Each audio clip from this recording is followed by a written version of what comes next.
IPL 2026-এর mini auction নিয়ে এর মধ্যেই বেশ কিছু আপডেট বেরিয়ে আসছে, যেখানে শোনা যাচ্ছে 13 থেকে 15ই ডিসেম্বরের মধ্যে আইপিএলের মিনি অকশন শুরু হতে চলেছে এবং 15 নভেম্বরের মধ্যেই আইপিএলের সমস্ত ফ্র্যাঞ্চাইজিসগুলোকেও তাদের রিলিজ প্লেয়ারের নাম ঘোষণা করার কথা আইপিএলের পক্ষ থেকে বলে দিয়েছে।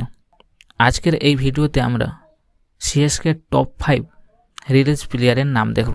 চেন্নাই সুপার কিং নিয়ে যে সকল আপডেট বেরিয়ে আসছে সেখানে দেখা যাচ্ছে সিএসকে বেশ কিছু প্লেয়ার রিলিজ করতে পারে এবছর, যার মধ্যে প্রথমেই নাম আসে রবিচন্দ্রন অশ্বিনের, যে পুরোপুরি আইপিএল থেকেই রিটায়ারমেন্ট নিয়ে নিয়েছে। ফলে তার যে অ্যামাউন্ট 9,75,00,000 টাকা তা পুরোপুরি সিএসকের পার্শ্বে আসবে। এছাড়া আরও বেশ কিছু প্লেয়ার রিলিজ করতে পারে সিএসকে, যাদের মধ্যে রয়েছে ডেভিন কনওয়ে 6,50,00,000 টাকা, রাহুল ত্রিপাঠী 3,40,00,000 টাকা, শ্যাম কারণ 2,40,00,000 টাকা, দীপক হুডা 1,70,00,000 টাকা, বিজয় শঙ্কর 1,20,00,000 টাকা।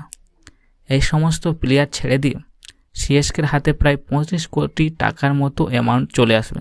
এর সাথে আরও 5 কোটি টাকা আইপিএলের পক্ষ থেকে দিবে।